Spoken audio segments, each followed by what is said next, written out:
Hello and welcome to View from the Sideline podcast. Coming up this week, we look at the weekend's action in the Premier League with VAR causing the biggest talking point at the Etihad. Liverpool claim their second straight win, but only just. Norwich and Sheffield United get their first win since their return to the Premier League, and Lampard is still searching for his first competitive win at Chelsea. Pete has another teaser. Chris will blow your mind with his stats in Wonders of the White. And we have a record-breaking score in our predictions challenge. Lots to discuss this week, so let's get started.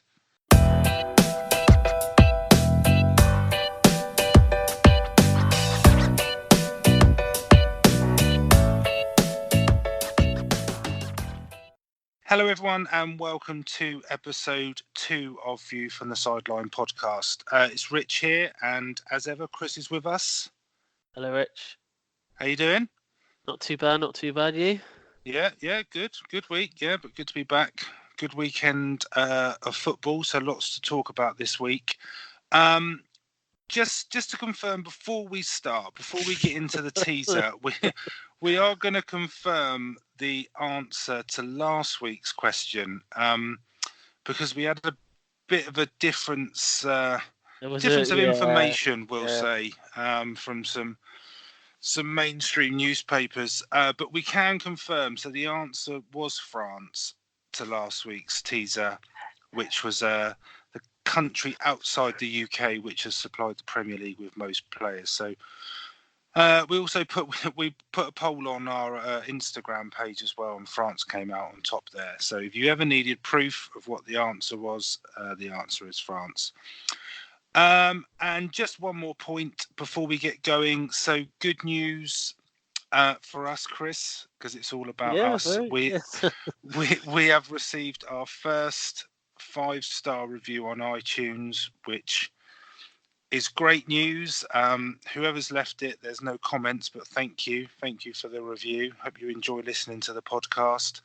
And just also a quick shout out to Norwell, who has left a very nice comment on YouTube. Obviously listens to the podcast, so it's great to hear feedback from the people that are listening to it. So we do really appreciate it.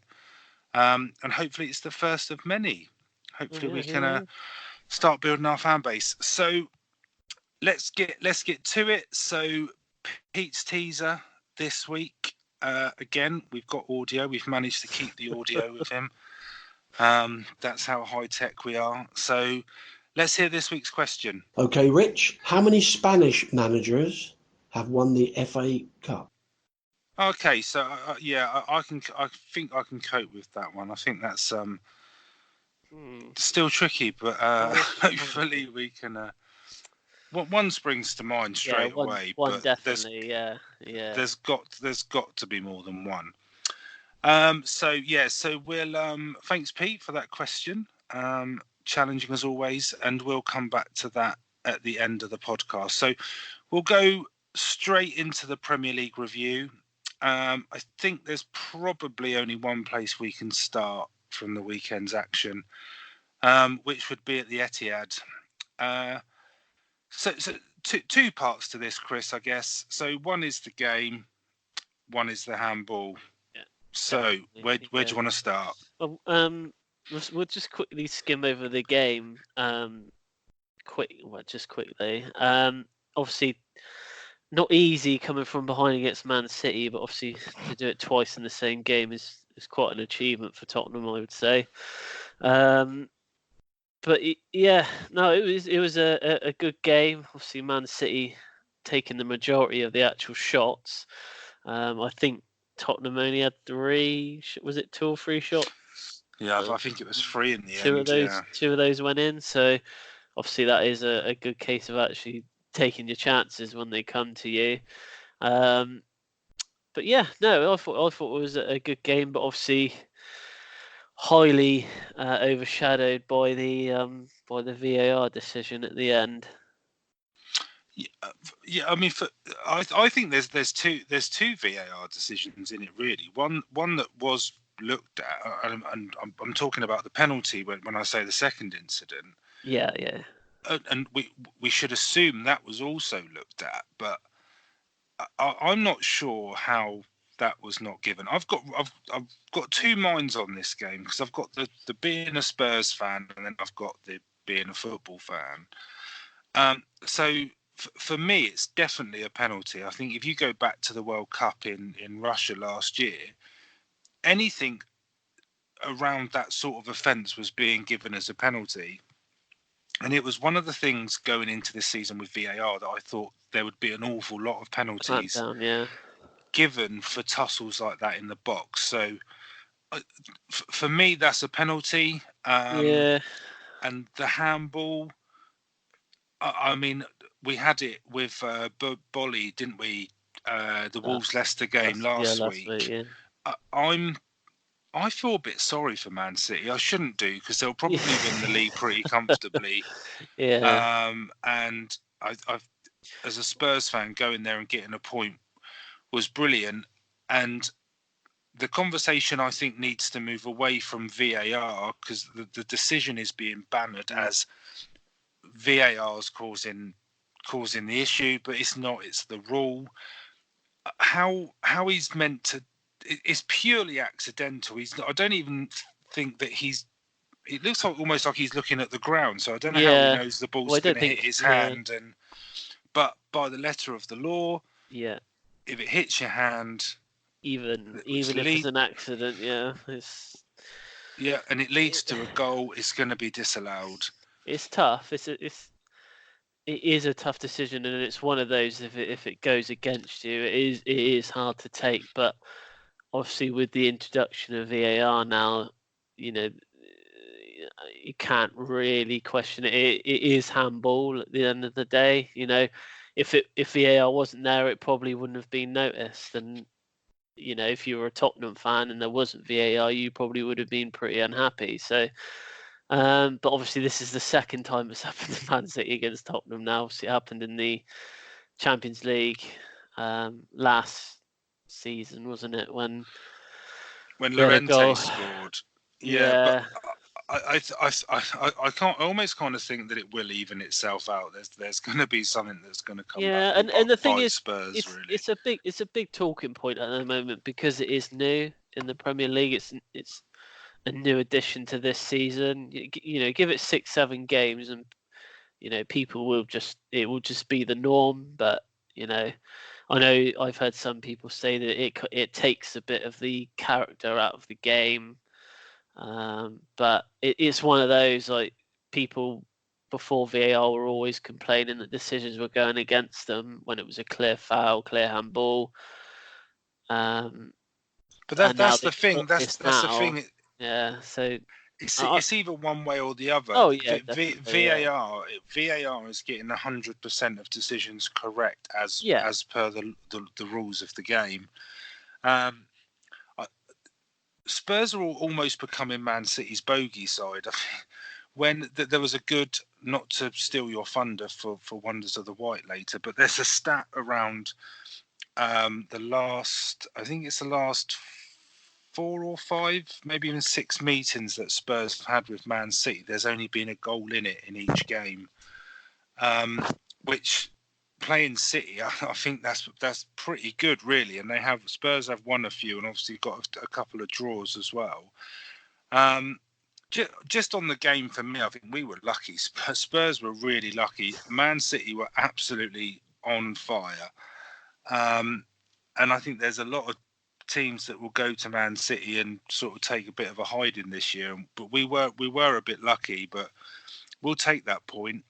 I think you've got to take that point all day long. So, unfortunately, it probably will be remembered for the last sort of couple of minutes. And I do feel for the fans that are there, that you almost feel like you can't celebrate the goal until VAR's had a look at it and it's confirmed it. But I think it's worse just because of the timing it happened as well.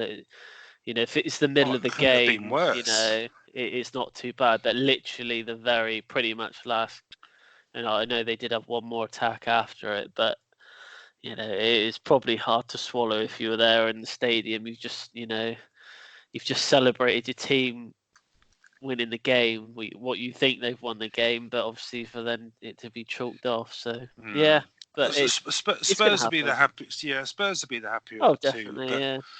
We'll move on. So we'll head down to St Mary's for Southampton v Liverpool. Obviously, Liverpool coming off the back of the Super Cup in midweek.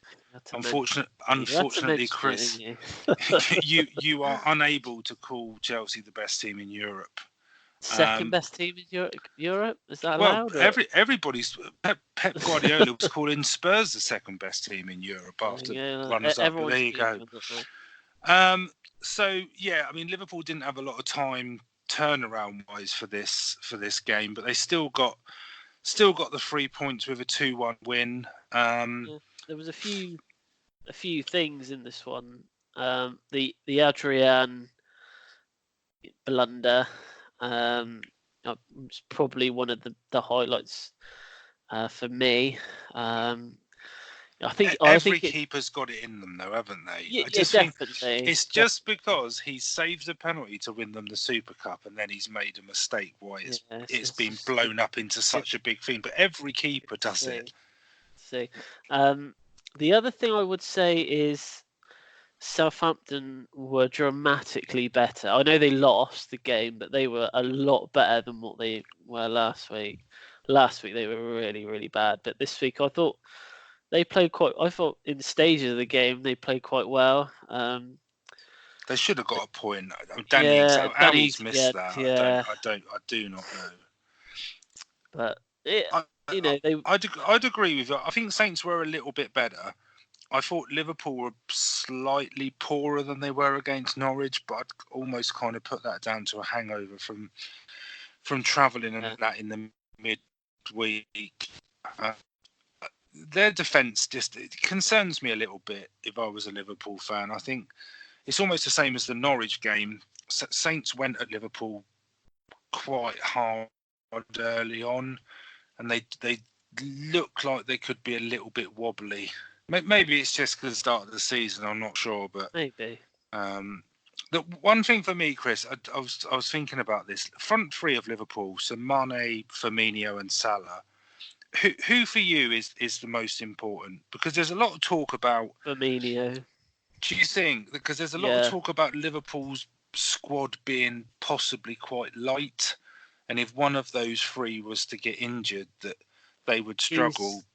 Firmino is kind of the gel that he's the centre forward in that team. I think he complements the other two nicely, and I think when they're playing someone like Origi, I don't feel that they play as well, Salah and Mane, when they don't have Firmino there.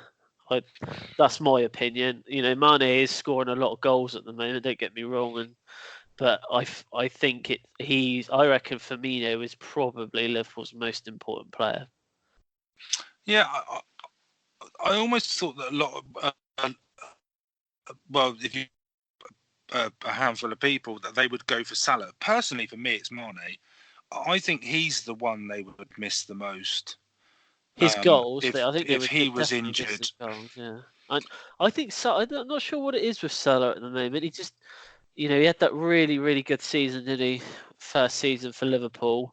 You're always going to be, Now he's kind of in that shadow now, isn't he? He's kind of. You can't sustain that. You can't sustain that over. Well, saying that, he did. 3 or 4 he was seasons. Like joint top scorer, or second top scorer last season. Yeah, he was, but he was unplayable the year before. He was he was so good, which was a bit of a surprise, I think. But yeah. Liverpool 2 from 2. Saints yet to register a point, but I worry a little bit for Southampton. I think they need to sort of be a little bit more consistent. Maybe it's they did take a bit of a battering at Burnley. Maybe it's because of that. So on to Carrow Road. So Premier League football returned to Norwich this weekend. Delia was happy. I've seen her at the game. Loving life. Was. So, I've got a couple of bits on here for me. Obviously, Pukki's hat trick. I didn't realise this. 33 goals in 45 games he got last season. Yeah, Um, and he was a free signing as well. yeah, and I don't even think you can say, well, it was in the Championship. The Championship is a difficult league, so 33 and 45 is a really good return. 4-2 is pretty good as well, to be fair. Wow, yeah, it is, yeah. So just your view, because I kind of blame you. I blame you slightly just for this point, Chris, because I was going to have Newcastle to go down this year in our predictions. Yeah, I did sway your decision. You did sway me with their signings, but they look awful. Yeah. So defend your decision.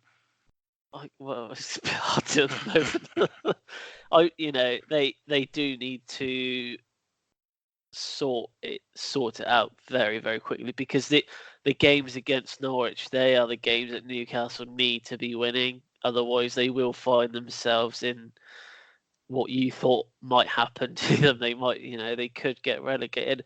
And you're right, the new signings that for me haven't really shone at all. But they were poor. They were really bad. But have they gone from? This might not sound right, but I know they lost to Arsenal on the opening day, but 1-0 against Arsenal, you could probably see that as not being a terrible result. And I thought Newcastle played all right last week, but yeah, they were a lot better against Arsenal than what they were against Norwich. But to your point, these are the games they should be winning. I mean, what summed it up for me, and I don't want to take anything away from Pukki getting his hat-trick or the assist that was made for his third goal, because I thought Norwich played really well. But the third goal was a part, the pass that went into him took 3 Newcastle defenders out of the game. And it wasn't a defence-splitting world-class pass that you would expect from like De Bruyne or David Silva or Messi or someone like that.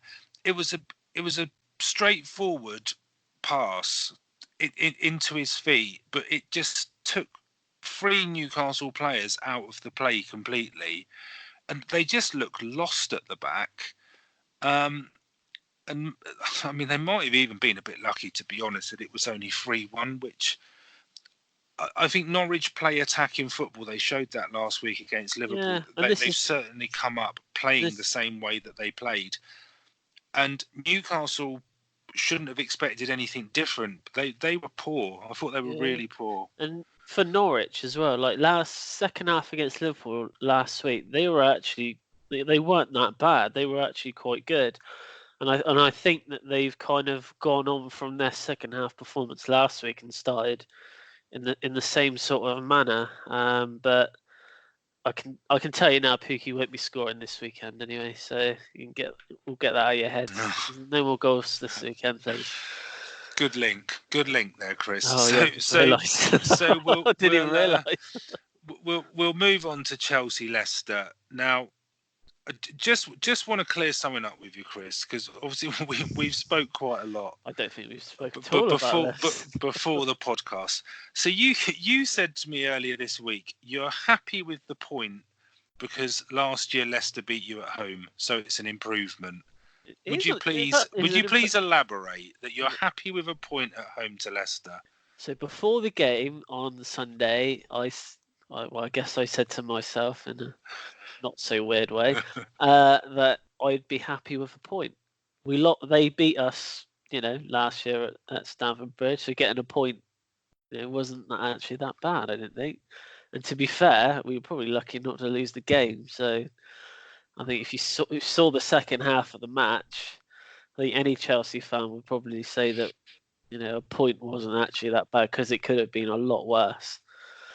But I think Chelsea should surely be striving for more. So we did. First 20 minutes of the game, we were really good.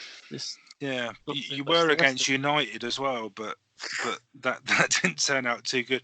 I mean, where do you stand on Giroud starting? So what do you think that does for Tammy Abraham? So he gets the start against United first game of the season. The way Lampard's playing, it's pretty clear he wants to try and sort of get some of the youngsters in, get them game time, get them experience. But Where do you think? How do you think Tammy Abraham sort of would feel about that, starting the first game and then the first next game at home, he's not starting? He's got, there's other players in the squad. He's not. Giroud played on Wednesday. He started on Wednesday, and Giroud was actually one of our best players on Wednesday in the Super Cup. So I think that's probably why he's gone with Giroud on the Sunday. But But do you think? Abraham's got to understand he's not going to be playing every single game. We've got Batshuayi coming back. But do you think Giroud is a starting striker? I mean, no, he is better coming off the bench. Remember him maybe in his last season, he was always coming off the bench. Yeah. For Chelsea last season, he was always coming off the bench. Is he good enough to start? I think he's good enough to start. I think he is.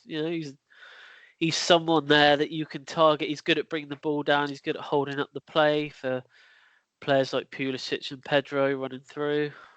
Yeah, I didn't think he played all right on Sunday.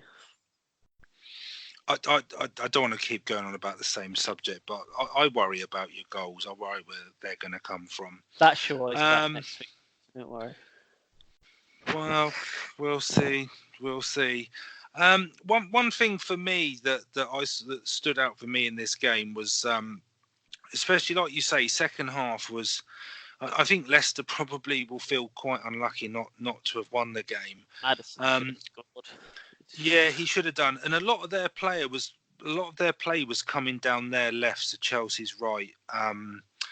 Azpilicueta. So he's coming for a bit of criticism, especially from Graham Souness, sort of over the last couple of weekends. But one thing that, for me, in the first half, he was really good going forward. He was getting a lot of balls into the box. He was pushing high up the field. Second half, he was getting torn to pieces down the Leicester left by Christian Fuchs, I think it was. So it sort of sticks out to me that he's an attacking fullback, but he's not that great at defending. Educate me, Chris. Azpilicueta, it's probably one of our best defenders. Then you're in trouble. Then you're in trouble this year. Who said that? It just stuck out. No, I've said that. No, that's my own analysis. That's from watching the highlights. Watch it back. All the play in the second half was going down Leicester's left, that's where they were getting most of their. He played 120 minutes in Turkey on Wednesday. Well, I noticed it, and I'm not even a Premier League manager, so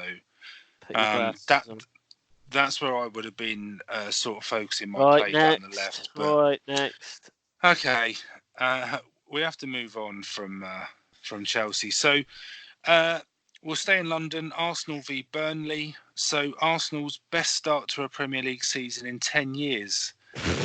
Which is quite surprising, really, because I don't want to sort of take anything away from them, but they've won their first two games, so we're pretty much saying they haven't done that for the last 10 years, which is, for Arsenal, is pretty surprising. I thought Danny Ceballos played really well. I think he looks like he's going to be a good player. Yeah, he's going to be a good signing for them. And I think we obviously we've had a bit of a pop at VAR maybe, but it worked well in this one. I thought for Reece Nelson's Arsenal's second goal, which was disallowed for offside, was offside. Yeah, great decision. The linesman had his flag up, to be fair, so I mean he called it anyway. So it was a great shout from the assistant referee. Nice finish from Aubameyang, must say. Nice. He's a player. I like that. I know last week I said how much I like the Leicester front four. I'm the same with Arsenal, really. Aubameyang, Lacazette, Ceballos, Pepe looks good. I mean, I think that they're going to be a threat going forward this year, Arsenal. Not so much at defending, though. Well, David Luiz was up to his old tricks again. But I think he might turn out to be a good signing. I think he might be one that. Would you have him or Zuma? Who do you prefer? Zuma. Really? Yeah. Next. Chris isn't taking the Chelsea criticism No.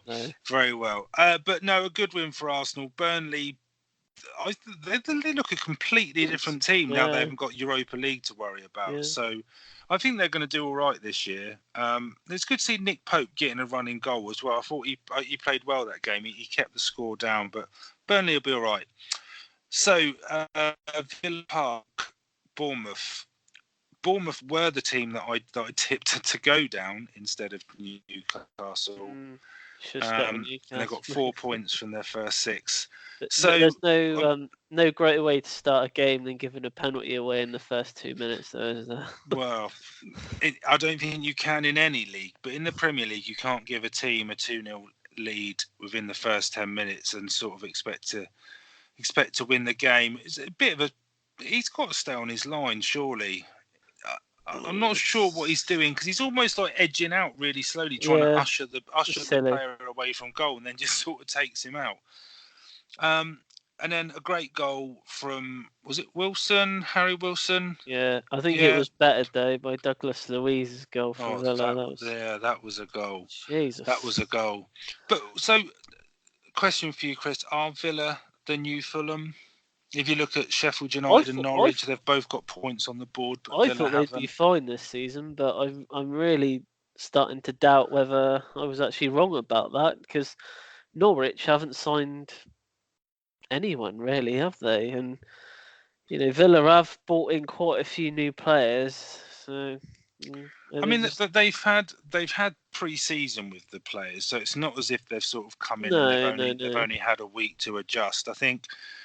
The Spurs game was almost a bit of a free hit for Villa. I don't think anyone really expected them to win that, although they were leading for so long that maybe they may feel that it was points dropped. But it's almost like with Newcastle and Norwich, I think these are the sort of games that Villa need to be picking up points in if they're going to stay. I think they'll be okay, and I think out of the 3, they were the ones that I thought would be most comfortable in the division.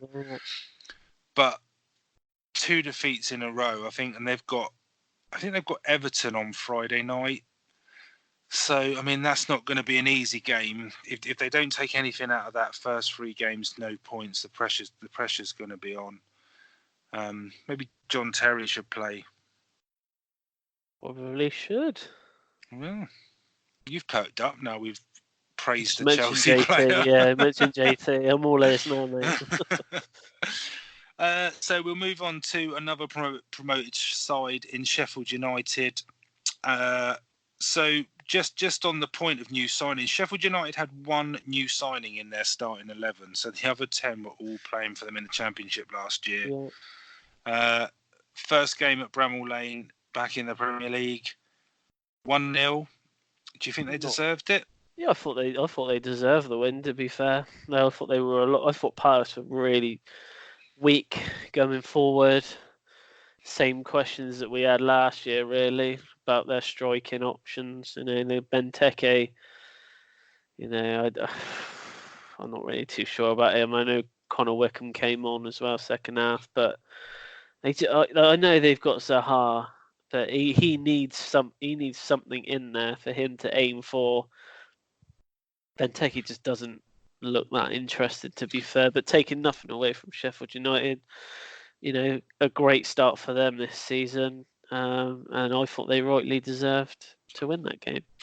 Yeah, I thought that they played with a high intensity, and I was quite surprised they maintained it. I think they were first to every ball, that you could tell they wanted it more than the Palace players. I was a bit disappointed with Zaha, to be honest. I was kind of in 2 minds about whether he was well marshalled by the Sheffield United defence, or I don't want to say he's sulking, or almost like he doesn't want to be there, because he didn't seem his usual self. And I thought that would probably be the sort of game where he would grab it by the scruff of the neck and he would be the difference.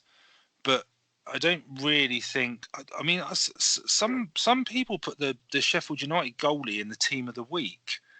And I'm not really. I don't He didn't recall him really having have that much of a good No, season. I mean, Lloris was getting peppered from all angles. I'm not saying he should have Yeah. been in a team of the week, but I'm not sure why the Sheffield United keeper made it in. But Mm. 4 points from 2 games for Sheffield United. I think that they'll be a difficult team to beat at home. They are doing what Newcastle and Villa aren't, where they're picking up points in the games that you would think they should be. So a good win. So we'll move on to last night's action. Wolves, Man United. So United dropping Yeah. 2 points from Pogba. Pogba missing the penalty. I kind of thought a draw was a fair result. It was it was literally like a game of two halves, really, because Man United dominated the first half, and Wolves pretty much dominated the second half. They brought on Traore at half-time, Wolves, and they look like a completely different team. He is fast and he's well built. That lad. I think they subbed it up on commentary last night. He has got the physique of a rugby player. But no, I thought Man United should have scored 2 or 3 in the first half. I know they're scoring goals, but they are quick going forward. But I still think they needed to buy another striker, someone to bring on if they need them, because I can't see anyone coming on making an impact. Mata came on last night. He wasn't that great, to be honest. But taking nothing away from Wolves, the goal, the Ruben Neves goal was a really nice goal. It's kind of like his trademark sort of finish, isn't it? Like scoring from outside the box. But no, I still got questions around Man United's defending. I thought there was a few times last night where Maguire passed it back to De Gea, and he just didn't get enough on there and almost got caught out. But I mean, I thought Wan-Bissaka, though, I have to say, first 2 games, he's, for me, probably been one of the better signings of the season from the Premier League. I think he's going to be. Just on your point around someone for United to bring on, I almost thought that Daniel James was going to be that type of player. We started. That's the problem. And he's not... but that's what I mean. I mean, with his pace, I know he got booked for simulation yesterday, didn't he? Which is a bit disappointing, especially with VAR. You're not going to get away with things like that. But I mean, I'm not really able to criticise. I'm not a professional footballer blessed with his type of pace, but I almost saw him playing that role this season, where he would be coming off the bench as almost like an impact player, a bit of the way Traore does for Wolves, because he is quick as well. That's almost what he does for them. But I do kind of worry about what United's plan B is. If Martial's not firing or if Rashford's not firing, reports seem to suggest that Sanchez is off to Inter. Whether that'll actually happen or not, you won't know till it happens. But to me, that saves them on their wage bill. I almost, there's part of me that almost thinks that keeping him would be the right thing to do, because it's hard though, isn't it? Like, because the saving of the money. No, but he's another option. But I don't think Rashford's not an out-and-out striker, and neither's Martial. Neither of them are. They haven't got a proper, what you would call a proper number 9. So I just think United aren't short of a few quid, and I know Sanchez is on an astronomical amount of money, but there's got to be a case to say, well, you might as well keep him because he gives you another option, which they haven't got at the moment, I don't think. They are a bit thin, attacking-wise, on the bench, aren't they? That's the thing. I mean, that's the other prediction I would change. I had United finishing 4th. I'd take them out and put Arsenal in, but unfortunately, I've got to stick with what is out on social media now. I can't really change my mind, but I would have Arsenal in 4th ahead of United. But Wolves, both will be all right. To me, they're difficult to predict because I'm not totally sure where United are going to finish up, and Wolves with the Europa League. It depends on to what degree a distraction it is on whether they have as good a season. But they have quite a big as squad last season. So Yeah, no, they have. They've got a decent squad, so we'll see. So, penultimate game, Goodison Park, Everton v Watford. Do you know Everton haven't conceded at home for their last, I think it's 6 or 7 games. Did you know that? Is that stolen your thunder? No, you're all right. You're all right. You're safe with that one. And they've played Chelsea, Arsenal, United in that run, and Liverpool. It was the end of last season, wasn't it? Yeah. They had that good run. I will say this wasn't the most entertaining game to watch. No, it wasn't. That's why it's second to last on our highlights on our were sparse, to say the least. But Bernard scored a nice little solo goal. But I have actually got a question for you, actually. Do you think that we've overlooked Watford to struggle this season? Yes.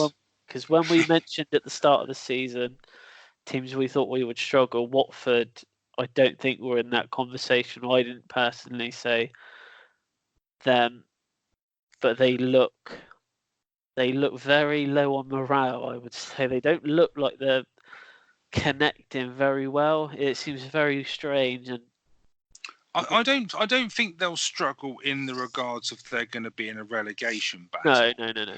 But I don't think they're going to be as good as they were last year. And I mean, let's not forget. I mean, they got to the FA Cup final, albeit they did take a battering against Man City. But I almost think that adding to how they were in the league, plus the fact they got to the cup final, made them an extremely attractive proposition for a team that have overachieved or a team that has had a fantastic season. Yeah, I think they were poor against Brighton, but if the handball against Murray had been given, then it's a completely different game. I thought they were pretty poor against Everton. For me, Ben Foster's got to be doing better for the goal. Getting beaten at his near post, you can tell he's frustrated with it. But the defense didn't really help him out by just letting. No, it didn't, and it's just it didn't help for an entertaining game that the goal was so early. I agree with you. I don't think it was a great watch, but I think I was quite critical of Everton last year, and the one thing I would say is, if they're going to be hard to score against, which is being proven in the amount of clean sheets that they're keeping, they only need the odd goal. They're going to almost be like the Arsenal of sort of 10, 15 years ago, where they'll just keep churning out 1-0 wins and they'll almost go under the radar and maybe be challenging for top 6 or top 4 this season. This is what Tim Cahill said on Match of the Day on Sunday, that he feels now is the time for Everton to push on. They've had the investment, they've got the players that they wanted. Now is the time. That Keane, I've said it last week, that Moise Keane, he will be a top striker for them. Yeah, I agree. Yeah, I put him in my fantasy team. I totally agree. I think he's going to be a really good player. I think once he starts scoring, I don't think he's going to stop. And I'd keep an eye out for Everton this year. I mean, they'd be a team that I'd almost fancy for a cup. I think if they get that confidence and they continue to keep clean sheets and they continue to get points. I know they drew last week, but I mean they're still 4 points from 2 games, no goals against. They're doing all right. Watford will be okay, but I just think if you're expecting them to do what they did last year, I don't think they will. No. Yeah. Okay, so the last game, Brighton v West Ham. Again, not a hugely entertaining spectacle. The only thing I've taken from this game, right, is that Brighton have got a guy up front called Trosser, which for a commentator is probably a nightmare, because if you get that one wrong, Trossard, you know, you might not be commentating on football for much longer. Nothing on the game, Chris. Yeah, his goal was good actually. For the Brighton equaliser, his goal was good. Obviously, VAR ruled out the first Brighton goal. Rightly so. But yeah, Trossard. That's a warning to all you commentators. Watch out on that one. The thing for me, and I'm wondering whether West Ham are going to replace Everton as my team to sort of pick on this year. I just think they're going to be as frustrating as they are every other season. West Ham, they've got the players, they've got a good squad, they've made good summer signings. Yeah. 1 point from 2 games. I think they're going to flatter to deceive again. Out of the top 6, they've probably got the best squad, I reckon, or one of the best squads in the league. If you take the top 6, so yeah, must be frustrating to be a West Ham fan because they've got the potential there. It's just trying to get that across on the pitch, I suppose. Yeah, I agree. So that concludes the Premier League review. What we've learned from that is that Chris does not take criticism very well of his side. You're very protective, Chris, aren't you? Especially over Azpilicueta. I can't even say his name. Yeah, just Dave. Yeah, we'll call him Dave. We'll call him Dave. Anyway, watch it back, and you'll see that I'm right. Anyway, so that's the end of part 1. So we'll be back in part 2 for the EFL review, including Yeovil Watch, an update on the predictions challenge, Chris's stat of the week, and we'll have a go at answering the teaser. So see you in part 2.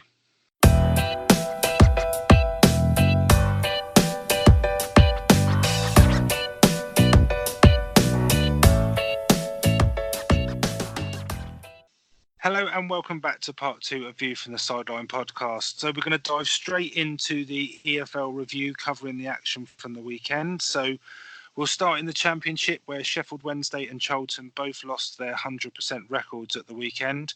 Sheffield Wednesday went down 1-0 away at Millwall and Charlton got a point in a 2-2 draw away at Barnsley. So both of those results meant Leeds are now top of the table. They beat Wigan 2-0 away. Wigan ending up with 10 men. Leeds now sit on 7 points with 2 wins and a draw and are one of 5 other teams on 7 points. So you've got Charlton, West Brom, Swansea, Millwall and Leeds all with 2 wins and a draw from their first 3 games. At the bottom, Stoke claimed their first point of the season with a 2-2 draw at home to Derby. But they're joined in the relegation zone by Huddersfield and Middlesbrough, who also only have 1 point from their first 3 games. Got some big teams in the relegation zones in the Championship, and also Huddersfield sacked their manager. So Jan Siewert... he hasn't won since eternity, has he? Well, 1 win in 19 was his record there. So, to be honest, I'm not hugely surprised. I think that speaks for itself, really. When he took over, I think Huddersfield must have maybe they were all but down. Knew that they were down, so he had a bit of breathing space, but hasn't started well for Huddersfield in the Championship. So on to League One, Lincoln and Blackpool, they did maintain their 100% records. Lincoln thrashed Southend 4-0 and Blackpool beat Oxford 2-1. So both teams are now 2 points clear at the top. Wickham are in 3rd, Coventry are in 4th. Both teams have 7 points after winning at the weekend. Fleetwood and Rotherham are the other 2 teams in the playoff places, both on 6 points from their first 3 games. At the bottom, so the bottom 2 haven't moved. Bury are still yet to play a game. I think there's a decision on Friday I've read that will actually decide the future of the club, whether they had a bid for the club today, but it was turned down. So I'm not sure what happened there. It's strange, isn't it? Just there was a bit of a lively debate on Talk Sport during the week. I don't know if you've heard about this, but one of the Bury players was on, as was the owner. It's just the owner where they say he hadn't been paid or something, wasn't it? Yeah. So I mean, Bit obviously, awkward. without knowing the full details, I think it's actually the PFA that have paid the players, Yes, yeah. but the owner is saying that he's paid them, but he's paying the PFA back, but apparently has no money. Anyway, it's not a good situation. And I mean, if that's right, where the decision's on Friday about whether they're going to continue to exist or not, I think we should keep everything crossed that they do, because no one wants to see Bury no longer being a football league club. So I mean, as far as league positions are concerned, they're still on -12. As we say, they're yet to play a game. Bolton, who are due to play tonight, but that's been postponed. So they lost 5-0 against Tranmere at the weekend. So they remain on -11. But at least they're playing. I mean, I guess that's something. It got called off tonight, didn't it? Because of welfare issues, isn't it? Yeah, the because manager of the young age of the players. Yeah. I think they're worried they're going to burn out or something. Southend, they're in 22nd. They haven't managed to register a point after their 3 games. Again, they lost to Lincoln at the weekend. There's 5 teams on 1 point, including Gillingham and Accrington, but they've only played 2 games, whereas everyone else has, well, the other teams at the bottom have played 3 because both were due to play Bury early on in the season, but obviously they haven't been fulfilled. So that's the Championship and League One. Chris, you got League Two for League us? Two. Yep. So no team has 100% record in League Two anymore. Second and third place last week, Exeter and Swindon actually played each other at the weekend and they drew 1-1. So they're unbeaten, but their 100% records are gone. So Swindon have actually gone top and Exeter are just behind them in second. Forest Green remain unbeaten. They beat Grimsby by 1-0, so they're up to third place. So Sol Campbell left Macclesfield this week, and they got a nice win away to Northampton, 2-1. They're actually up into fourth place now. So, after all their struggles last season, they're not doing too bad at the moment. So I'm a bit sad Sol Campbell's gone. It's to do with money, though, isn't it? Yeah, but I think he was after a chance of management for so long, wasn't he? Yeah. And I know it's probably not footballing reasons why he's gone, but he was doing a good job. Well, they're fourth now, so. Last week's leaders, Plymouth, down to fifth. They lost to Newport by 1-0. Crewe are sixth. They beat Walsall 1-0. And Bradford are holding on to the last playoff place. They thrashed Oldham 3-0. Oldham are actually bottom of the league. They're the only team in League Two to record a point.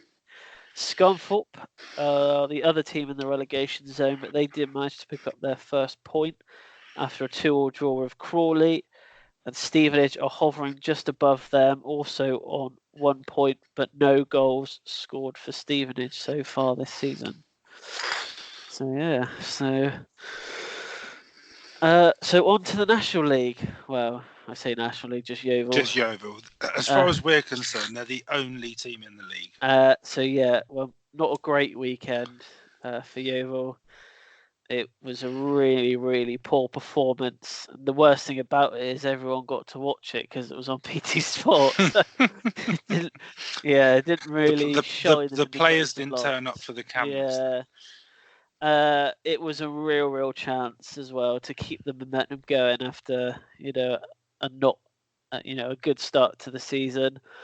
I don't actually recall them having a decent shot on target either. So it was a really, really poor game, and I didn't get to watch the City Tottenham game because it was on at the same time. So you're really selling the BT Sport subscription to people. Hopefully, they got subscribe to BT Sport. You can see totally rubbish football. So they've got Maidenhead this weekend. It's a double header this weekend because of the bank holiday. So they've got games on Monday as well. But they're 12th in the league now, so they went from 7th to 12th. They are on or around mid-table. So yeah, not the worst start in the world. Could be better. But they need to be playing. But they need to be playing a lot better from what I saw on Saturday. B-. B-. Okay, that's great. So next week, obviously, we'll let you know how they got on in that game. They're not on BT, are they, Chris? They're not on BT, so it should be a pretty entertaining game. So we'll move on from the EFL review. We'll just touch on predictions. I wish we could spend more time on this, but you may have seen on social media that we've had our second ever nil point in predictions. So congratulations Would you say to technically Lewis. slightly worse because there is another way to score points this season through the golden goal? We can say that if you that? want to say if you want to say That's that. it. Absolutely. It was That's worse absolutely than Adam's fine. last season. So officially the worst ever score in our Hall of predictions shame. challenge. So thanks, Lewis, for taking part. That's great that's effort. That's probably where our thanks stops. But so I came out on top this week, 25 points. Good scores. So I currently sit. We haven't published the table because there's only 4 of us in it at the moment. But I'm currently top, so I've got an average of 20. Chris only got 6 points this week, which you could try harder. Yeah. So this week the Wags are back. So this week my significant other Jodie is the guest. She's picked Yeovil as the golden goal match, Chris. But only because when I read the matches out to her, she said, "Oh, I'll pick that because Chris likes Yeovil," so that's why she's picked it. So we'll obviously, as the weekend goes on, we'll see how the scores are going, and then depends on who wins, depends whether we publish them or not. Depends whether Rich is back next week. Yeah. But she did beat me last year. Yes, so, she did. I mean, she did. This is a big one for you, mate, because it is.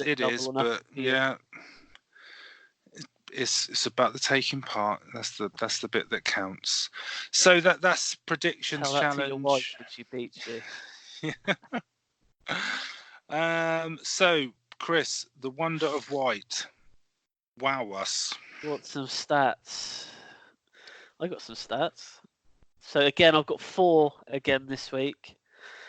So the first one is Pukki is the first Norwich player to score a Premier League hat-trick since Efan Okoku did in 1993. What a player, Efan Okoku. Look at that, what a player. That is a blast from the past. Efan Okoku stat, that is, as well. That's a good stat. Start? Yeah, good start. Yeah, good start. I'll give you that one. Kevin De Bruyne has assisted more goals in his first 2 Premier League games of this season than he did in 19 appearances in the Premier League last season. So he's assisted 3 goals this season, and in 19 appearances last season, he only assisted 2, which I was astounded when I heard that. That's a good stat if it's true. It is true. What do you mean? Of course it's true. Yeah, but you even said yourself. I mean, that's hard to believe. Yeah, in 19 games, he only assisted 2 goals. But he could have only been on for 5 minutes in some of those games. He was injured a lot last season, so we'll let him off. I'll give you that one as well. Paul Pogba has missed 4 penalties in the Premier League since the start of last season. That is the most by any player in the competition. So. They should have signed Mihailovic. Yeah. Mihailovic from Palace. Their penalties have dried up. Yeah, he's got a good record. So that's a good one. The last one.